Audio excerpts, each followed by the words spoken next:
E aí, pessoal, vamos falar um pouquinho de biomecânica, aquele assunto que a gente adora. Então, o Eukino hoje vai estar falando sobre um exercício que é muito usado na rotina dos treinadores. Tá? Esse exercício é normalmente utilizado com o cavalo desmontado no início da doma e depois, né, também esses exercícios continuam depois que o cavalo é montado também. Mas é um exercício que ele é muito útil, mas que ele também pode ser prejudicial em algumas situações. Fala logo, Alquino. Vamos. Então, qual é esse exercício? Então, nós vamos falar do exercício de abaixar a cabeça. Nós vamos desconsiderar essa outra rédea aqui atrás, tá? Nós vamos considerar só esse abaixamento dessa região cervical, cranial aqui da cabeça, tá? Quais são as vantagens? E nós vamos estar falando de cada uma delas. Primeiro, fortalecimento da suspensão. Segundo, kisses spines. Terceiro, redução das neurites e alongamento da musculatura epaxial. Então, vamos falar agora sobre o fortalecimento da suspensão. Então, existe um sistema muscular que suporta e recebe o peso da coluna sobre os membros torácicos. Tá? Quem faz isso no membro torácico são os músculos que participam do cinturão escapular, que seriam os músculos peitorais e o músculo serrátil ventral. Então, quando o cavalo desloca o peso para frente, né, o centro de gravidade para frente, né, para cranial, há uma tensão máxima desses músculos que vão agora sustentar o peso da coluna na mão, uma vez que 10% do peso do cavalo está nesse conjunto aqui anterior de pescoço e cabeça, tá? Então, isso é muito importante, tá? Claro, esse exercício estou falando a passo, beleza?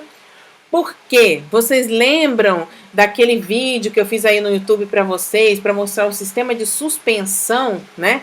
Existe um sistema de suspensão só para manter esse boleto no local onde ele deve estar suspenso quando o cavalo faz o apoio, né, do membro no chão. Então, depois vocês podem também assistir esse vídeo aí do YouTube, tá? Que tem aí tudo explicando como é que funciona essa suspensão. Então, o que acontece? Isso aí é o vídeo, não vou rodar agora. Mas o que acontece? Uma vez que eu fortaleço a musculatura, né, que coloca peso sobre esse membro, o que vai acontecer? Eu vou fortalecer esses músculos e eu vou reduzir o estresse sobre essas estruturas que fazem parte da suspensão do boleto. Então, eu tenho um sistema de suspensão da coluna que é fortalecido com esse exercício, claro, estou falando a passo, tá? E esse fortalecimento desse cinturão escapular vai diminuir o risco, por exemplo, de uma desmite do ligamento suspensório do boleto, que é essa estrutura aqui, ó, que tá vindo aqui, ó, a última aqui que tá vindo aqui, né? Eu também reduzo o estresse sobre os ligamentos sesamoides oblíquos, que são ligamentos que ficam aqui na parte de baixo do boleto, né, na região mais abaxial, na base do osso sesamoides proximais, né, e também eu reduzo as tendinites do flexor digital superficial, e a gente sabe que essas tendinites são muito comuns nos cavalos de esporte, né, principalmente aí cavalos de salto, cavalos de enduro, cavalos de rédea. Então, se a gente faz esse exercício, a gente reduz o risco de lesão. Mas, Gabriela, eu não devo fazer esse exercício quando o cavalo tiver com essas lesões, certo? Certo. Por quê? Se eu fizer esses exercícios quando o cavalo estiver com lesões dessas estruturas, eu vou estar colocando mais carga sobre elas. Então, isso deve ser feito num período já de reabilitação, né? Quando esses cavalos já não estiverem mais com essas estruturas inflamadas. Vamos falar um pouquinho hoje. Então, ótimo. Então, nós já vimos que o exercício de abaixar a cabeça, ele acaba determinando um fortalecimento da suspensão e reduzindo o risco das lesões que a gente falou. Outro aspecto que a gente vai discutir, kisses spines. Então, o que são kisses spines? Então, deixa eu abrir aqui para vocês. Beleza. Então, o kisses spines é uma patologia que acontece entre os processos espinhosos das vértebras torácicas, tá? Que começa a ter aqui, ó, um contato entre esses processos transversos e começa a ter uma degeneração, ó, notem aqui, ó, todas essas áreas de esclerose óssea, toda essa área de esclerose óssea, começa a ter um atrito, né, um contato aí entre as vértebras, entre os processos espinhosos das vértebras, e isso causa dor, incômodo, queda de performance, né, reação à sela. Então, como que a gente pode melhorar esses cavalos, né? Além de todos os tratamentos médicos que existem para esse tipo de lesão, né? A gente sabe que existe uma estrutura aqui que é o ligamento nucal. Esse ligamento nucal é esse que está aqui, que foi uma dissecação que a gente fez aqui na clínica. Então, a gente tem aqui uma porção funicular do ligamento da nuca, que é um ligamento extremamente elástico do pescoço, né? E essa parte aqui estrutural chama, então, a parte laminar do ligamento nucal. Então, tudo isso aqui é a cabeça do cavalo, tá? Só para vocês se localizarem.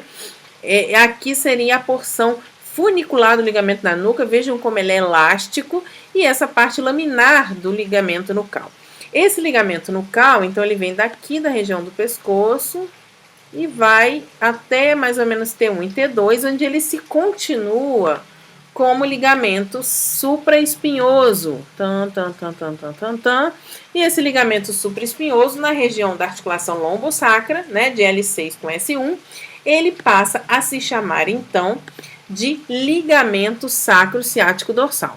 Beleza. Então, é aquele que eu expliquei para vocês na Masterclass da biomecânica, que une a cabeça do cavalo ao rabo do cavalo através do ligamento nucal, né? Ligamento supraespinhoso e ligamento sacro-ciático dorsal. Então, o que acontece? No momento que esse cavalo abaixa o pescoço, né?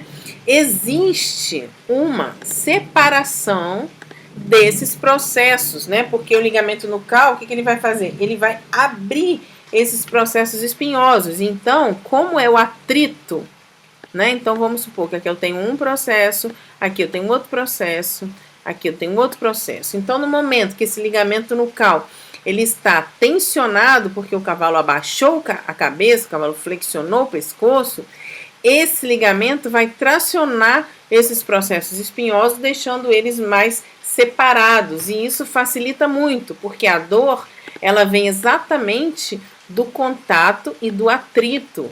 Então, se eu separo esses processos espinhosos um do outro, eu estou tendo uma vantagem aí e permitindo que essa estrutura cicatrize, tá? Então, esse exercício de fortalecimento com a cabeça baixa, ele auxilia bastante na recuperação, na reabilitação desses cavalos que estão em tratamento para esses kisses spines, tá? É muito comum, principalmente em cavalos de salto, né? Em cavalos de adestramento. Então, é um exercício bastante útil. Então, é por isso que, por exemplo, o cavalo que tem kisses spines, ele jamais pode comer numa cesta de feno alto, ele tem que comer no chão, porque quando ele eleva a cabeça, o ligamento nucal vai estar o quê? Relaxado. Se ele está relaxado, os processos vão ter mais contato ainda, e isso vai determinar mais atrito entre eles e mais dor. Beleza? Beleza. Outra vantagem desse exercício é, por exemplo, a redução das neurites. Então, vamos falar um pouquinho disso. Entre cada vértebra, tá? Entre a fossa cranial caudal da vértebra cranial e cranial da caudal, a gente tem a formação de um forame. Tá vendo aqui, ó, esses buraquinhos aqui? Então, esses são os chamados forames intervertebrais.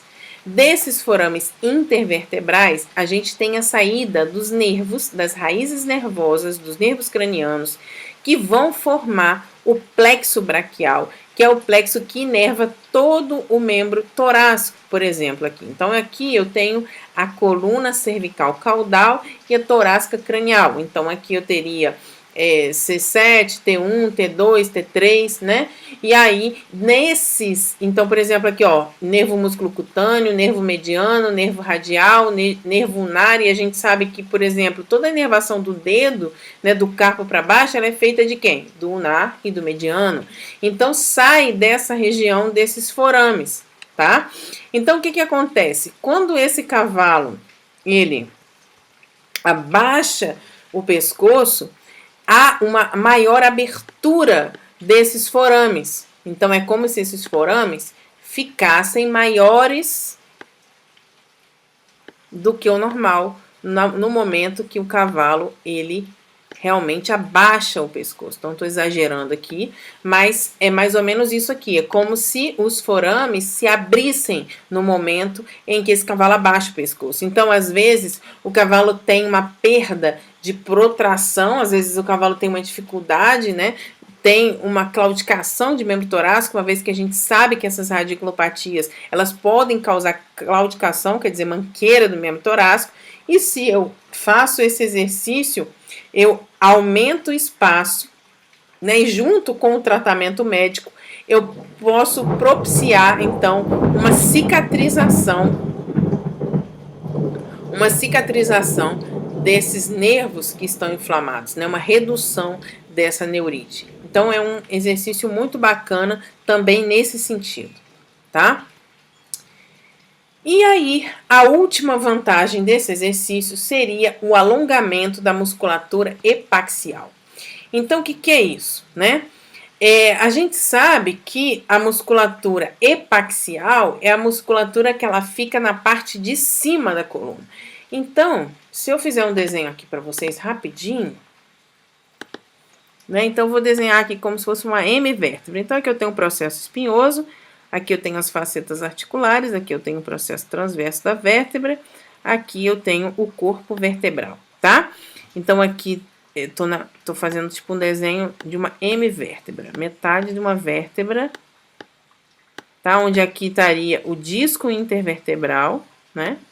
Aqui metade do disco. Né? E aqui, então, o espaço, ou cavidade medular, o canal vertebral, onde fica a medula, beleza? Então tá.